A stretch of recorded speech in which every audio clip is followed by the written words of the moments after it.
피해자 A는 순간적인 감정을 통제하지 못하고 주방에 있던 냄비를 던지는 잘못을 저질렀습니다.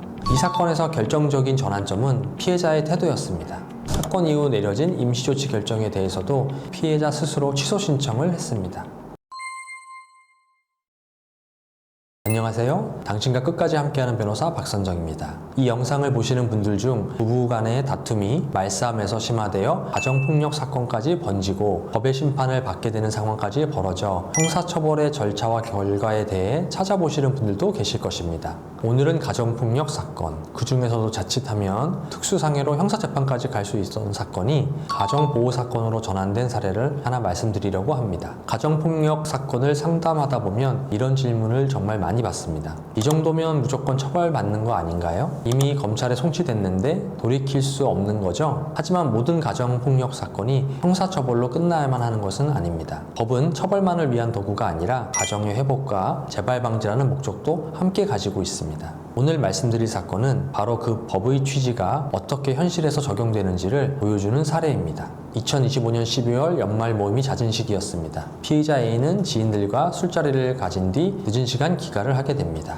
귀가 후 배우자인 피해자와 말다툼이 시작됐습니다. 그동안 부부 사이에 쌓여있던 감정들이 술 기운과 함께 한꺼번에 터져나온 상황이었습니다. 말다툼이 격해지는 과정에서 피해자 A는 순간적인 감정을 통제하지 못하고 주방에 있던 냄비를 던지는 잘못을 저질렀습니다. 그 결과 피해자는 머리 부위에 상처를 입게 되었고 이 사건은 특수상해 혐의로 경찰을 거쳐 검찰에 송치됩니다. 여기까지 보면 많은 분들은 무조건 형사처벌로 가는 수밖에 없을 거라 생각하실 텐데요. 실제로도 이 사건은 처음에는 가정폭력 사건이 아닌 특수상해 사건으로 다뤄졌습니다.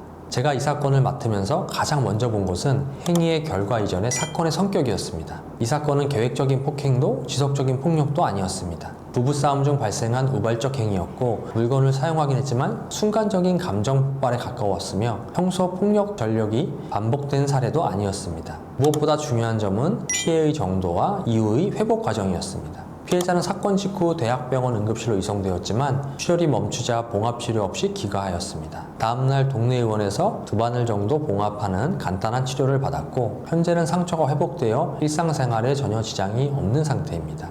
이는 상해의 결과가 중하지 않았다는 점을 보여주는 객관적 사정이었습니다. 만약 상처가 중하였다면 응급실에서 즉각 수술이나 봉합이 이루어졌을 겁니다. 하지만 피해자 본인도 경미하다고 판단을 해 귀가했던 상황이었죠. 이 사건에서 결정적인 전환점은 피해자의 태도였습니다. 피해자는 직접 작성한 탄원서를 통해 피의자의 처벌을 원하지 않는다는 점, 다시는 이런 일이 없도록 진심으로 사과받았다는 점, 가정을 회복하고 싶다는 의사를 분명히 밝혔고요. 뿐만 아니라 사건 이후 내려진 임시조치 결정에 대해서도 피해자 스스로 취소 신청을 했습니다. 이는 단순한 말이 아니라 관계회복의 의지가 실제 행동으로 드러난 경우였습니다. 이 사건에서 제가 검사님께 강조한 것은 무조건 봐주세요 라는 요청이 아니었습니다. 이 사건은 처벌이 목적이 되기보다는 관계 회복과 재발 방지가 핵심이 되어야 하는 사건이라는 점을 법과 자료로 설명을 드렸습니다. 이를 위해 다음과 같은 점을 정리해 제출했습니다. 피해자가 진심 어린 반성문을 작성해서 음주가 감정 조절에 영향을 미쳤음을 인정하고 이에 대한 심리 상담을 약속한 내용, 피해자의 처벌 불원 의사와 임시조치 취소 신청, 자녀, 며느리 등 모든 가족들 구성원의 탄원서, 피해자가 평생을 성실히 살아왔다는 객관적 이력, 특히 피의자는 오랜 공직생활 후 정년퇴임을 하셨고 각종 훈장 및 수상을 많이 받으신 수상 실적이 있는 분이었습니다. 이는 이 사람이 상습적인 폭력 성향의 인물이 아니라 한순간 감정을 통제하지 못한 실수였음을 보여주는 중요한 배경이었습니다. 이러한 사정을 종합해 담당 검사님께서는 이 사건을 형사처벌이 아닌 가정보호사건으로 처리해 주셨습니다.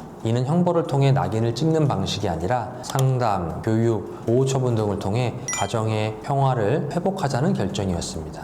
사건이 마무리된 이후 가족분들 모두가 가정을 지킬 수 있게 해주셔서 고맙다며 깊은 감사의 뜻을 전해주셨습니다. 가정폭력 사건은 절대 가볍게 봐서는 안 됩니다. 하지만 동시에 모든 사건을 같은 방식으로 처벌하는 것이 항상 최선의 해결은 아닙니다. 우발성이 있는지, 피해가 어느 정도인지, 피해자의 의사는 무엇인지, 재발 방지를 위한 노력이 있는지 이 모든 요소를 제대로 정리해 전달할 수 있느냐가 결과를 바꿉니다. 법은 처벌만을 위해서 존재하지 않습니다. 때로는 상처를 치유하고 관계를 회복할 기회를 주는 역할도 합니다.